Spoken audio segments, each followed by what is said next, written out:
வணக்கம். Forces it case வழங்கும் தமிழ்நாடு 360க்கு உங்களை வரவேற்பது நான் தனலட்சுமி. தமிழகத்தில் உள்ள அனைத்து மாவட்ட நிகழ்வுகளையும் விரிவாக பார்ப்பதற்கு முன் தலைப்புச் செய்திகளை பார்க்கலாம். திருப்பூர் அருகே உள்ள சின்ன காளியபாளையம் பகுதியில் குப்பை கிடங்கு அமைக்க எதிர்ப்பு தெரிவித்து போராட்டம். ஜேசிபி இயந்திரம் முன் அமர்ந்து போராடிய கிராம மக்களை கைது செய்த போலீசார். திருத்தணி கூட்டுறவு சர்க்கரை ஆலையில் நடைபெற்ற நிகழ்ச்சியில் அமைச்சரை முற்றுகையிட்டு விவசாயிகள் சரமாரி கேள்வி. கரும்புக்கு டன் ஒன்றுக்கு 4000 ரூபாய் என அறிவித்துவிட்டு வழங்காதது ஏன் என விளாசல். ராமநாதபுரம் அரசு மருத்துவக் கல்லூரி மருத்துவமனையில் மழைநீருடன் கழிவுநீரும் தேங்கி நிற்கும் அவலம். கால்வாய்களை முறையாக பராமரிக்கவில்லை என பொதுமக்கள் புகார். சேலம் மாவட்டம் ஓமலூர் அருகே சேதமடைந்த நீர்த்தேக்க தொட்டியிலிருந்து அசுத்தமான குடிநீர் வழங்கப்படுவதாக பொதுமக்கள் புகார். பல்வேறு நோய் தொற்றுக்கு ஆளாவதாகவும் குற்றச்சாட்டு. ராணிப்பேட்டை மாவட்டம் லாலாப்பேட்டை அரசு ஆரம்ப சுகாதார நிலையத்தை சூழ்ந்துள்ள மழைநீர். மாலை முரசு செய்தித்துறையாக சுகாதார நிலையத்தை ஆய்வு செய்த ஆட்சியர்.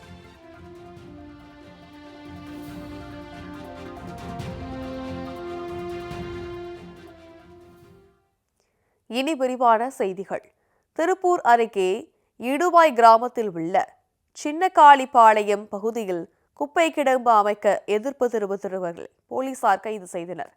திருப்பூர் மாநகராட்சிக்கு சொந்தமான 7 ஏக்கர் இடம் இடுவாய் அருகே சின்னகாளிபாளையம் கிராமத்தில் அமைந்துள்ளது. இந்நிலையில் அங்கு குப்பை கிடங்கு அமைப்பதற்காக மாநகராட்சி நிர்வாகத்தினர் திட்டமிட்டிருந்தனர். இதனைத் தொடர்ந்து இங்கு குப்பைகளை கொட்டினால் இடுவாய் கிராமத்தை சுற்றியுள்ள சின்னகாளிபாளையம், ஆட்டையாம்பாளையம், இடுவாய் சீரானபாளையம் கிராம மக்கள் 20,000க்கும் மேற்பட்டவர்கள் மற்றும் அரசு சார்பில் இலவச வீட்டுமனை பட்டா வழங்கிய 2,000க்கும் மேற்பட்ட மக்கள் பாதிக்கும் நிலை ஏற்படும் என தெரிவிக்கப்பட்டது. இந்நிலையில் கிராம மக்களின் எதிர்ப்பையும் மீறி மாநகராட்சியினர் ஜேசிபி இயந்திரம் கொண்டு குப்பைகளை கொட்டுவதற்கான பணிகளை செய்து வந்தனர். இதற்கு எதிர்ப்பு தெரிவித்த 50க்கும் மேற்பட்ட கிராமத்தினர் ஜேசிபி இயந்திரத்தின் முன் படுத்து தங்கள் எதிர்ப்பை தெரிவித்தனர். இதனையடுத்து போராட்டத்தில் ஈடுபட்டவர்களை போலீசார் கைது செய்த நிலையில் அதிகாரிகளின் செயல்களை கண்டித்தும் குப்பை கிடங்கு அமைப்பதற்கு எதிர்ப்பு தெரிவித்தும் போராட்டங்களை தொடரப்போவதாக கைதானவர்கள் தெரிவித்துள்ளனர்.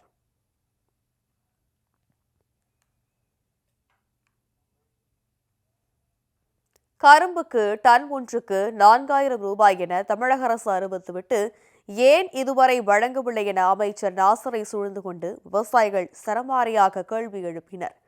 திருத்தணி கூட்டுறவு சர்க்கரை ஆலையில் நடைபெற்ற நிகழ்ச்சியில் அமைச்சர் நாசர் கலந்து கொண்டு 2025-2026 ஆண்டிற்கான அறவை பணியினை தொடங்கி வைத்தார். அப்போது அவரை சூழ்ந்து கொண்ட விவசாயிகள் இந்த கூட்டுறவு சர்க்கரை ஆலை மேம்படுத்தப்படாமல் சேரும் சகதியுமாக உள்ளது என்றும் மின் உற்பத்தி மற்றும் எத்தனால் உற்பத்தி செய்யப்படவில்லை எனவும் பல ஆண்டு காலமாக கரும்பு விவசாயிகள் கோரிக்கை நிராகரிக்கப்படுவதாகவும் குற்றம் சாட்டினர். இதனைத் தொடர்ந்து சர்க்கரை ஆலையில் 400 பணியாளர்கள் இருக்க வேண்டிய நிலையில் 52 பணியாளர்கள் இருப்பது பணி சுமை ஏற்படுத்துகிறது எனவும் தங்கள் குடியிருப்புகள் சேதமடைந்து இருப்பதாகவும் ஆலய ஊழியர்கள் அமைச்சரிடம் புகார் அளித்தனர்.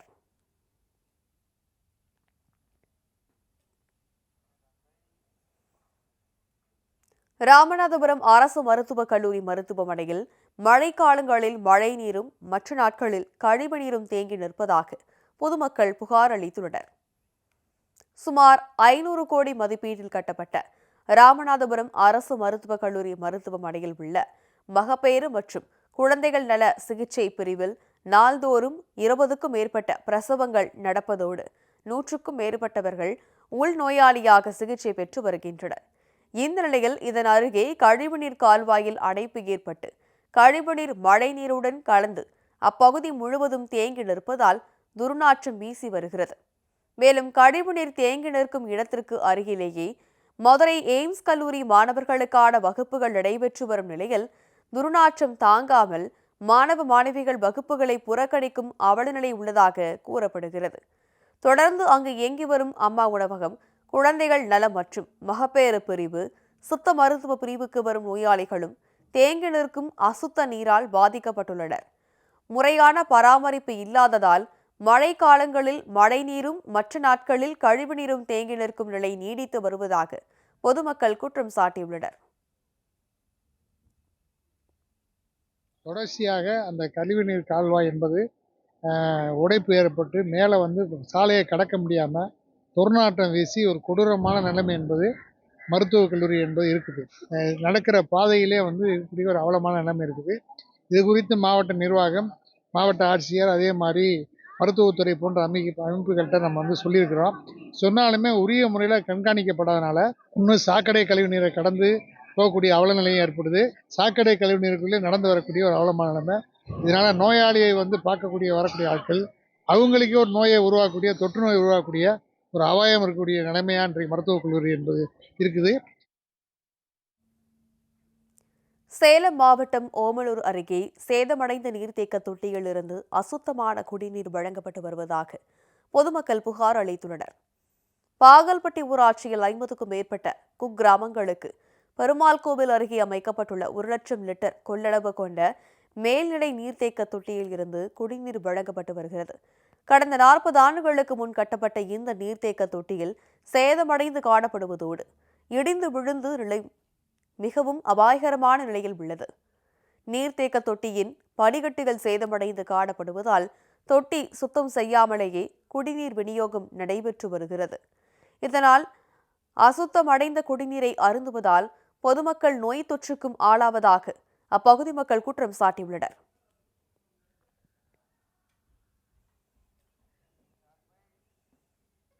ராணிப்பேட்டை மாவட்டம் லாலாபேட்டை அரசு ஆரம்ப சுகாதார நிலையத்தில் மழைநீர் சூழ்ந்து நிற்பதாக பாலைமுரசு தொலைக்காட்சியில் செய்தி வெளியானதைத் தொடர்ந்து ஆட்சியர் ஆய்வு மேற்கொண்டார்.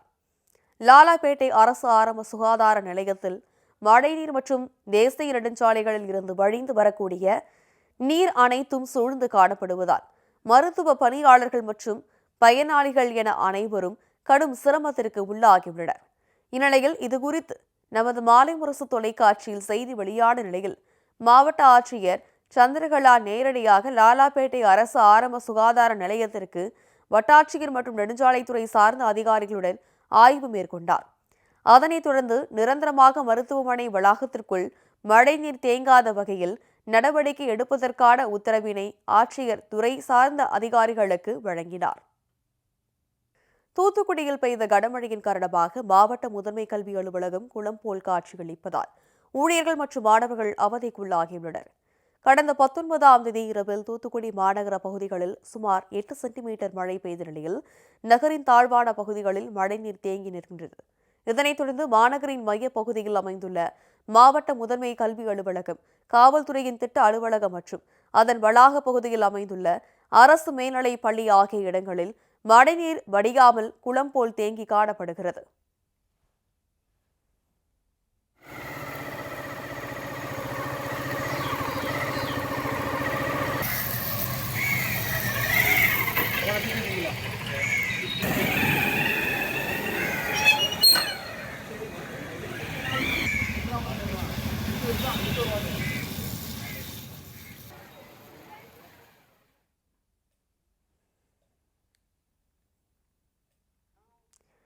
இது தொடர்பாக அரசு மேல்நிலைப்பள்ளி தலைமை ஆசிரியர் பொதுப்பணித்துறை அதிகாரிகளை தொடர்பு கொண்டு மழைநீரை அகற்ற நடவடிக்கை எடுக்க வேண்டும் என தெரிவித்துள்ளார். ஆனால் அதற்கு பொதுப்பணித்துறை அதிகாரிகள் எங்களால் எடுக்க முடியாது, நீங்கள் மழைநீரை அகற்ற மோட்டார் வைப்பதற்காக பணத்தை செலவு செய்யுங்கள், நாங்கள் வெளியேற்றுகிறோம் என்று பதிலளித்துள்ளதாக கூறப்படுகிறது. எனவே மாவட்ட நிர்வாகம் உடனடியாக இந்த விஷயத்தில் தலையிட்டு மழைநீரை வெளியேற்ற நடவடிக்கை எடுக்க வேண்டும் என சமூக ஆர்வலர்கள் கோரிக்கை விடுக்கின்றனர். திருவண்ணாமலை அண்ணாமலையார் திருக்கோவிலில் சுவாமிகளுக்கு 6 கால பூஜைக்காக தயாரிக்கப்படும் உக்கிராட மண்டபம் பழுதடைந்துள்ளதாக பக்தர்கள் வேதனை தெரிவித்துள்ளனர். பஞ்சபூத தலங்களில் அக்னிஸ்தலமாகவும் விளங்கும் அண்ணாமலையார் திருக்கோவில் நினைத்தாலே முக்தி தரும் திருத்தலமாக விளங்குகிறது.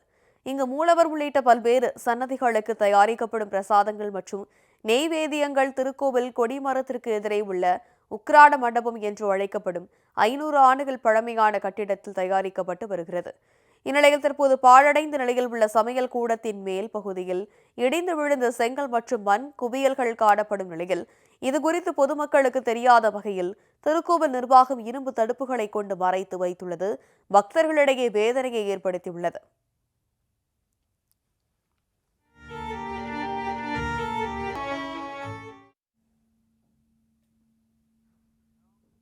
குறிப்பாக கார்த்திகை தீபத் திருநாளில் முக்கிய நிகழ்வான மகா தீபத்தன்று இந்த மண்டபத்தின் மீது நீதிபதிகள், காவல்துறை உயரதிகாரிகள், இந்து சமய அறநிலையத்துறை உயரதிகாரிகள், ஆட்சியர்கள் உள்ளிட்ட முக்கிய அதிகாரிகள் அமர்ந்து மகாதீப தரிசனத்தை கண்டு தரிசிப்பார்கள் என்பது குறிப்பிடத்தக்கது.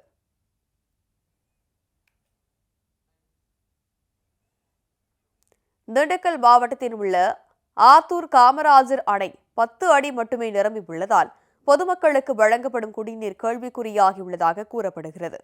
தமிழ்நாட்டில் சென்னைக்கு அடுத்தபடியாக மாநகராட்சியின் கட்டுப்பாட்டில் உள்ள ஒரே அணையாக ஆத்தூர் காமராஜர் அணை அமைந்துள்ளதோடு மாநகராட்சியின் 48 வார்டுகளுக்கும் குடிநீர் ஆதாரமாக விளங்கி வருகிறது.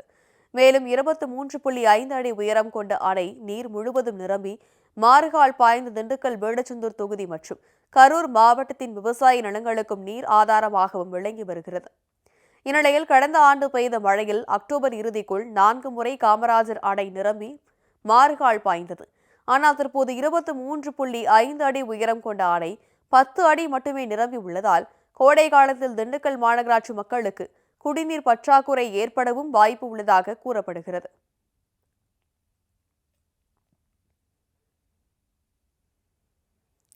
திருவண்ணாமலை மாவட்டம் அடராப்பட்டு கிராமத்தில் பனை விதைகள் மற்றும் மரக்கன்றுகள் நடும் பணிகளை பொதுப்பணித்துறை அமைச்சர் ஏவவேலு தொடங்கி வைத்தார்.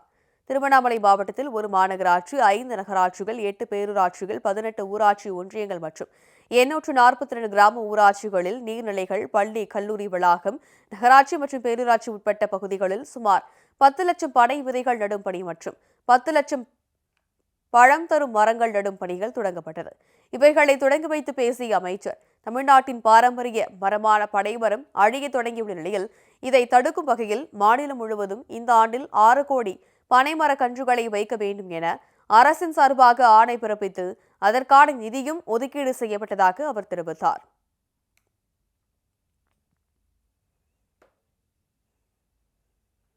அதிகாரிகள் எந்தவித விவரமும் இல்லாமல் தண்டமாக வந்து நிற்கிறீர்கள் என காஞ்சிபுரம் ஆட்சியர் கடிந்து கொண்ட சம்பவம் அதிர்ச்சியை ஏற்படுத்தியுள்ளது. மாவட்ட வேளாண்மை உழவர் நலத்துறை சார்பில் மாதாந்திர விவசாயிகள் நலன் காக்கும் நாள் கூட்டம் ஆட்சியர் கலைச்செல்வி மோகன் தலைமையில் நடைபெற்றது. இக்கூட்டத்தில் விவசாயி பெருமாள் என்பவர் விவசாய நிலத்திற்கு உரம் தட்டுப்பாடு ஏற்பட்டுள்ளதாகவும் 270 ரூபாய் கொண்டு யூரியா வாங்கினால் 1300 ரூபாய் கொடுத்தது டிபி அல்லது காம்ப்ளெக்ஸ் வாங்க வேண்டும் என தனியார் மருந்து விற்பனையாளர்கள் நிர்பந்தம் விதிப்பதாக கூட்டத்தில் புகார் தெரிவித்தார். இதுகுறித்து மாவட்ட ஆட்சியர் சம்பந்தப்பட்ட அதிகாரியிடம் நேரில் கேட்டபோது உடனடியாக சரி செய்து விடுவதாக அவர் தெரிவித்துள்ளார். இதனால் கோபம் கொண்ட ஆட்சியர், இதையே திரும்ப திரும்ப சொல்லிக் கொண்டு இருக்கிறீர்கள் எனவும் அதிகாரிகள் எந்தவித விவரமும் இல்லாமல் தண்டமாக வந்து நிற்கிறீர்கள் என்றும் விவசாயிகளின் நலன் கருதி உடனடி நடவடிக்கை மேற்கொள்ள வேண்டும் என எச்சரித்தார். தொடர்ந்து உத்தரமேரூர் பகுதியில் கரும்பு விளைச்சல் சாகுபடி செய்யும் வேளையில் காட்டு பன்றிகள் விளைநிலங்களை நாசப்படுத்தி வருவது குறித்து வனத்துறையினர் எந்தவித நடவடிக்கையும் மேற்கொள்ளவில்லை என விவசாயிகள் புகார் தெரிவித்தனர். மேலும் கூட்டத்தில் பயிர் காப்பீட்டு திட்டம் குறித்து இன்சூரன்ஸ் அதிகாரிகள் சரியான விளக்கம் அளிப்பது இல்லை எனவும் ஆட்சியரிடம் விவசாயிகள் புகார் தெரிவித்தனர்.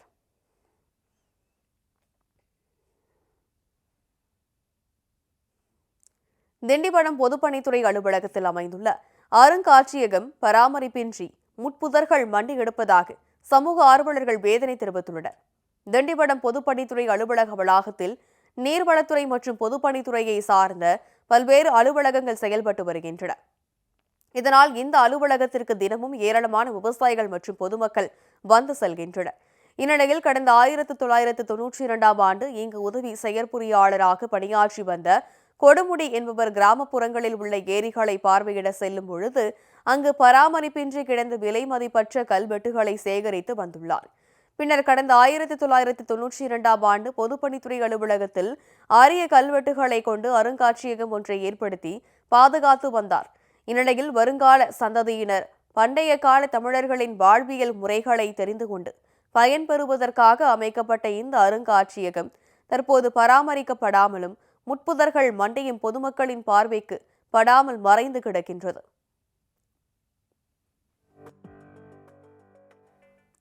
இந்நிலையில் துறை சார்ந்த அதிகாரிகள் இந்த கல்வெட்டுகளை முறையாக பராமரித்து பொதுமக்கள் மற்றும் மாணவர்கள் பயன்பெறும் வகையில் நடவடிக்கை எடுக்க வேண்டும் என்று இங்குள்ள சமூக ஆர்வலர்கள் மற்றும் பொதுமக்கள் கோரிக்கை விடுத்து வருகின்றனர்.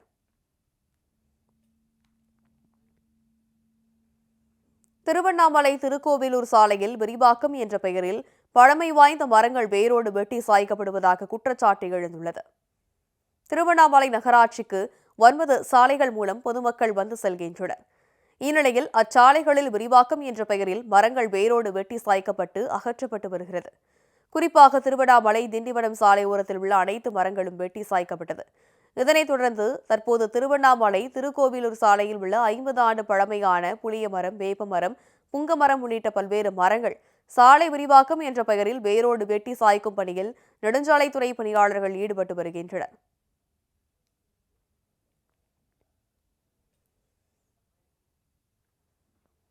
போஸ்டர் ZKS வழங்கும் தமிழ்நாடு 360 அடுத்து வருவது ஊர் நிகழ்வுகளை விரைவாக வழங்கும் உள்ளூர் எக்ஸ்பிரஸ்.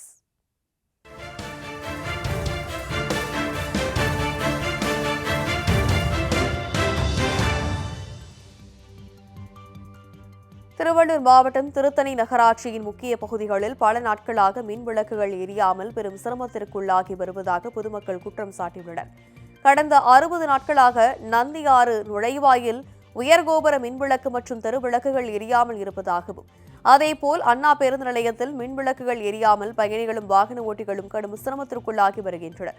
பல நாட்களாக இந்நிலை நீடித்து வரும் நிலையில் இதுகுறித்து நகராட்சி ஊழியர்கள் கண்டுகொள்ளாமல் அலட்சியமாக இருந்து வருவதாக பொதுமக்கள் புகார் தெரிவித்துள்ளனர்.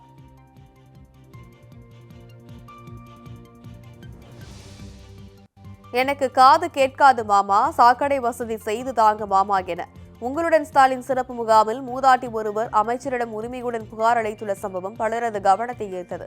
விருதுநகர் மாவட்டம் நெனமேனியில் நடைபெற்ற முகாமினை தமிழக வருவாய்த்துறை அமைச்சர் KKSSR ராமச்சந்திரன் தொடங்கி வைத்ததோடு பயனாளிகளுக்கு பிறப்பு சான்றிதழ், பட்டா உள்ளிட்டவைகளை வழங்கினார். அப்போது அங்கிருந்த இஸ்லாமிய மூதாட்டி ஒருவர் தங்கள் பகுதியில் சாக்கடை வசதி உள்ளிட்ட அடிப்படை வசதிகளை செய்து தாருங்கள் மாமா என்று பாசத்துடன் கோரிக்கை விடுத்தார்.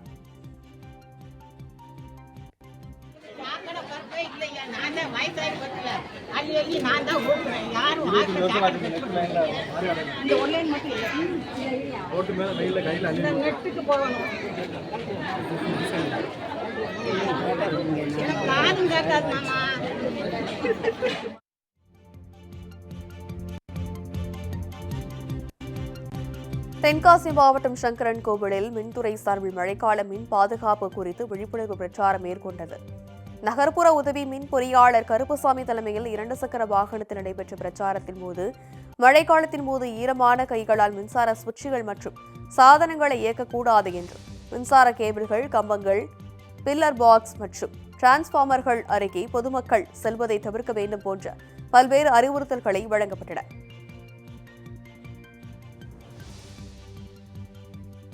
தென்காசி மாவட்டத்தில் தற்போது எலுமிச்சை பழங்களின் விலையானது தொடர்ந்து அதிகரித்து வருவதால் விவசாயிகள் மற்றும் வியாபாரிகள் மகிழ்ச்சி அடைந்துள்ளனர். மாவட்டத்தின் லெமன் சிட்டி என்று அழைக்கப்படும் புளியங்குடி பகுதியில் உள்ள மார்க்கெட்டில் இருந்து நாள்தோறும் தமிழகம் மட்டுமல்லாது கேரளா, ஆந்திரா, கர்நாடகா உள்ளிட்ட மாநிலங்களுக்கும் எலுமிச்சை பழங்கள் ஏற்றுமதி செய்யப்பட்டு வருகிறது. இந்நிலையில் தற்போது விளைச்சல் குறைந்து காணப்படுவதால் 1 கிலோ எலுமிச்சை பழங்களின் விலை 80 முதல் 120 ரூபாய் வரை தரத்திற்கு ஏற்ப விற்பனையாகி வரும் நிலையில் தேவை அதிகரிக்கும் பட்சத்தில் மேலும் விலையேற்றம் அடைய வாய்ப்புள்ளதாக வியாபாரிகள் கருத்து தெரிவித்துள்ளது. திண்டுக்கல் மாவட்டம் கொடைக்கானல் வடபகுதியில் காட்டெருமையை சுற்றுலா பயணி ஒருவர் துன்புறுத்தும் வீடியோ காட்சி சமூக வலைதளங்களில் வைரலாகி வருகிறது. சமீப காலமாகவே கொடைக்கானலில் அடர்ந்த வனப்பகுதியில் இருந்து காட்டெருமை, காட்டுப்பன்றிகள், யானை போன்ற வனவிலங்குகள் மக்கள் வசிக்கும் பகுதிகளுக்கு அதிகமாக உலா வருவது தொடர்கதையாக இருந்து வருகிறது. இந்நிலையில் வட்டக்கானல் பகுதியில் உலா வந்த காட்டெருமையை சுற்றுலா பயணி ஒருவர் துன்புறுத்தும் காட்சியை அவரே படம் பிடித்து வலைதளங்களில் பதிவேற்றுள்ளார். இதுபோன்று வனவிலங்குகளை துன்புறுத்துவார்கள் மீது கடுமையான நடவடிக்கை எடுக்க வேண்டும் என்ற கோரிக்கையும்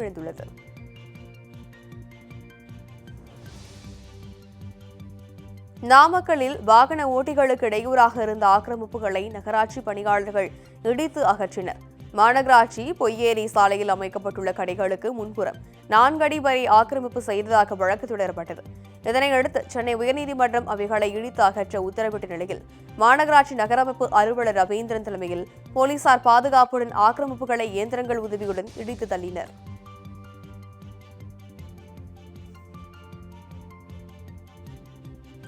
காஞ்சிபுரத்தில் புகார் கொடுத்த அடுத்த நொடியே நடவடிக்கை எடுத்த சட்டமன்ற உறுப்பினருக்கு பொதுமக்கள் பாராட்டுகளை தெரிவித்தனர். மாநகராட்சிக்கு உட்பட்ட 6வது வார்டு பவள பன்னார் தெரு பகுதியில் சாலை ஓரங்களில் கொட்டப்படும் குப்பை கழிவுகளால் கடும் துர்நாற்றம், சுகாதார சீர்கேடு ஏற்பட்டுள்ளதாக எம்எல்ஏ எழிலரசனிடம் பொதுமக்கள் புகார் அளித்தனர்.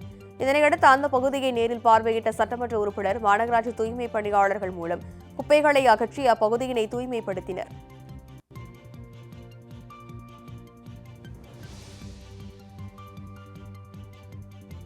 வேலூர் மாவட்டம் குடியாத்தத்தில் புதிதாக அங்கன்வாடி மையம் கட்டித்தரக் கோரி பொதுமக்கள் சாலை மறியலில் ஈடுபட்டனர். வரதராமி பூசாரி வலசை பகுதியில் அங்கன்வாடி மையத்திற்கென தனியாக கட்டிடம் இல்லாததால் அங்குள்ள நூலக கட்டிடத்தில் இயங்கி வருகிறது.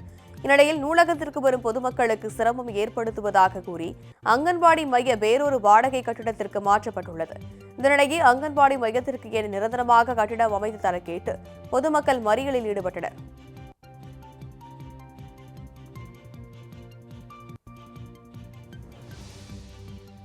பேரிடர் காலத்தில் மெத்தனமாக செயல்படும் அரக்கோணம் நகராட்சி நிர்வாகத்தை கண்டித்து அதிமுக சார்பில் கண்டன ஆர்ப்பாட்டம் நடைபெற்றது. ராணிப்பேட்டை மாவட்டம் அரக்கோணம் நகரத்தில் கால்வாயில் உள்ள அடைப்பையும் ஆக்கிரமிப்புகளையும் அகற்றாத நகராட்சி நிர்வாகத்தை கண்டித்து நடைபெற்ற இந்த ஆர்ப்பாட்டத்தில் அரக்கோணம் சட்டமன்ற உறுப்பினர் ரவி பங்கேற்றார். ஆர்ப்பாட்டத்தில் பொதுமக்கள் பலரும் பங்கேற்ற நிலையில் திமுக ஆட்சிக்கு எதிராகவும் அதிகாரிகளுக்கு எதிராகவும் கண்டன கோஷமிட்டு தங்களது எதிர்ப்பை வெளிப்படுத்தினர்.